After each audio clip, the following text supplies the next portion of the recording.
Have you ever noticed how some video games are just simply breathtaking? They are wonderful, they look so amazing, so serene, so perfect, that all you want to do is bask in their beauty. And this is the top 7 games to bask in. A show dedicated to all those beautiful games that you would just want to visit one more time. Even if you're not actually gonna properly play them, but just stand around and watch the sunrise or the sunset, or just enjoy them for their atmosphere, for their relaxing benefits. Also because the name of the show is really hard to properly search engine optimize, because I guarantee you that nobody uses the term to bask in referring to video games, so good luck with that, Raul. Also, I think I may have actually done this show before, probably. To be fair, I think I've done 500 of them so far, in 2 different languages with 2 different voices, or 4 of them actually, and they sort of start to blend together at one point. That being said, let's get it started with number 7, Far Cry 2. Even before the game was released, people, myself included, would just enjoy the game's scenery because the level editor was unlocked from the get-go. You didn't have to wait for the activation thing from the server to actually get the release date. And what we noticed quite quickly is that if you go into the map editor and make a map, it's alive. It's alive as you create it. And if you fill the map with trees, maybe a road here and there, and just set the time of day to right at the edge of sunset, it becomes something amazing. The sounds of the forests, the dim red glow of the sunset, the fact that you can't really see the pits filter as much at night made every moment of that singular experience seem just superb. In terms of graphics, every newer Far Cry game was better in terms of detail, in terms of the sheer amount of processing power you needed to run it at the maximum settings, but it's the second one that really did this well in terms of the general atmosphere and simple enjoyment of you being there, doing nothing and just soaking it all in. Number 6, Tropico III, or the newer ones. When it came out, Tropico III looked simply beautiful. Sure, it ran like absolute garbage, but it looked so great. You're on a tropical island where, unlike Just Cause 2, you didn't feel the need to blow up something every 5 minutes, which is why I'm not putting Just Cause here, because Just Cause's main focus is the sheer enjoyment of blowing stuff up, even though the game did look beautiful. And in Tropico, there was none of that. You were just there as an all-seeing, godlike entity, moving through the islands, watching from above, or descending to the level of the simple mud crab, or whatever kind of crabs were there. I think you could zoom in quite low in 3, and you could enjoy the atmosphere, the sounds of the waves, the trees moving to the wind, the ever enjoyable music, the occasional revolution and uprising and invasion by a foreign power, or the odd hurricane, maybe a tornado. But other than that, it was just beautiful. I could say probably even the first ones were, but there was something about how the third one let you be there at the level of the street of the people and look them in the eye. I don't think they actually had eyes. It really set it apart. Number 5, Risen. I've said many a time how much I love the way Gothic looked, how its forests had trees that would occasionally drop leaves like it was an actual real place and made you feel like you could be along there. But at the same time, Gothic was a bit darker, moodier, edgier, but not in the edgelord, ruin the internet kind of way, but in the sense of a bit more of a gloomy place, what with all the orcs around. So then came Risen. Now you weren't in some German forest, now you were in a Mediterranean island. The sun beating down on you with a port like right at the edge of the water, over which you could see the sunset and sunrise, be basked in warm glow because it has a lot of bloom in it. The game did use quite a lot of bloom. Also, some textures were really funky and did not render properly at distance because of the LOD level.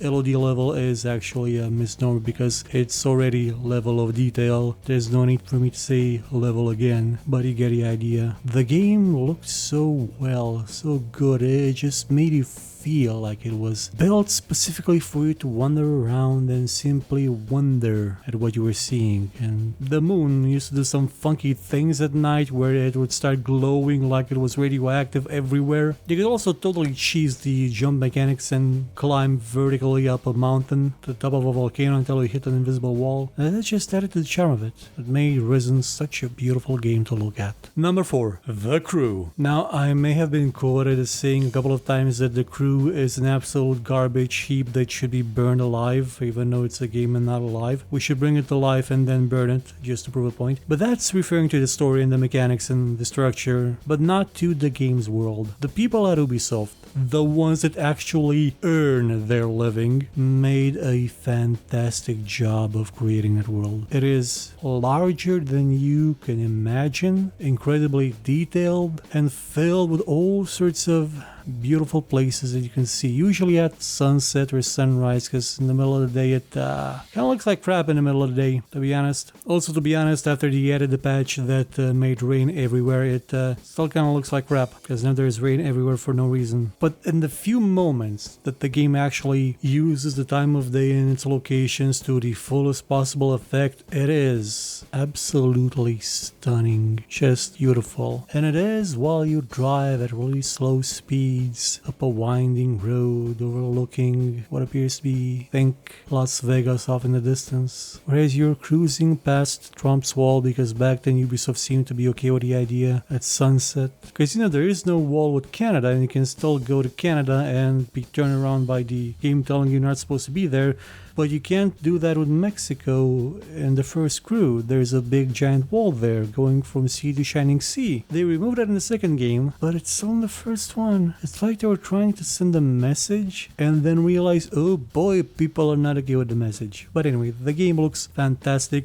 Just never actually try and play it. Number 3. Ori and the Blind Forest. Ever since they showed the first trailer for this game, you just knew from the first couple of seconds when you saw that little weasel thing and that doughy big thing, you absolutely knew that over the course of the game, one of them would die horribly, tragically, and make you feel very sad. And actually it happened even in the trailer. But still, the game itself is a marvelous place to visit. The levels are so beautiful. It is, without a doubt, the most beautiful platformer ever made since Trine 2. I would have actually put Trine 2 here, but I know I put it in a different show, so may as well have some variety. Ori and the Blind Forest has very, very beautiful levels. Some of them can be dark. They can be, I want to say scary, because I've seen things that will make your blood curl and scream in terror, but it is moody and dark and whimsical still in the way it's made. No, seriously, when I was paralyzed, I was surrounded by corpses at one time. It freaked me the hell out, but I was paralyzed and couldn't scream. But you won't get any of that in the game. It's just a beautiful place to see and visit and enjoy the artistry of it. The sheer enjoyment of looking at something beautiful, full of life, with no dead eyes staring back at you. Number 2. Assassin's Creed 4 Black Flag.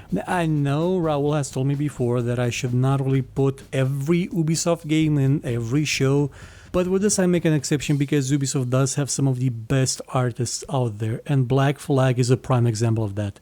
I hate the game. I hate components of it so much that I will play it just so I can hate it even more. But also because it has just simply superb atmosphere. When you're in one of the islands, the populated ones, Nassau I think it was, just after sunset, like right at the edge, there's still a twinkle of light before the night falls and the moon's a bit high in the sky, and you hear the crickets around you, the wind blowing in the trees, and people singing in the distance, and you're just standing there, soaking it all in, enjoying every single second of it, the freedom that you crave and wish you had. And then you go on your ship, you sail around the Caribbean until you hit an invisible wall, because of course you do, simply enjoying the wind in your hair if you have any, and the sea shanties, and basking in all its beauty. And number 1 is The Witcher 3 Blood and Wine. The Witcher 3 is a beautiful game, even though it did kind of have a significant downgrade from the first trailer shown. It is still a good looking game, and when Blood and Wine came out, it shifted the contrast to, I'm actually not sure how how to calculate the contrast shift, so I'm gonna just say 11, because the base game is dark and moody and grim and depressing. It's about war, it's about losing your identity as a nation, it's about genocide a bit. I mean, they're kind of doing really nasty stuff to the non-humans and the magicals. But Tucson has none of that. Tucson is beautiful. Tucson is warm. The sun, the same sun you saw in No Man's Land and Velen, seems to be gentler in Tucson. Seems to be kinder, warmer, but not vicious. The landscape is just so full of life and color and beauty, to the point where I don't know why some people try to add dark effects to it to make it seem more... I don't know what they want to do with the reshades that I've seen touted as being great on PC Gamer and other places. It just looks fantastic. It looks phenomenal. It looks so good that you just go into the game to be able to enjoy that bit of it, that portion. Be happy with it, and again, bask in its splendor. So closes the top 7 games to bask in. A few special mentions are awarded to the Sapienza level of Hitman, the newer one, which was a very, very beautiful map. To some of the scenes of Elite Dangerous, when you're coming up to a star that you've never seen before, or see the sunrise on a new planet. Those kind of moments really make the game worthwhile, because otherwise it's boring as all hell. I may as well have given a special mention to No Man's Sky as well, because turns out the last update actually made it close to what they initially promised, to what they initially lied about repeatedly. So I guess they really did a hyper Molyneux, where they lied like Molyneux, but then eventually actually delivered. So good on them. Don't do it again. That goes for you too, Sony. If you have your own suggestions of games that you just go in because you will like to look at it, make sure to mention them in the comments. Goodbye.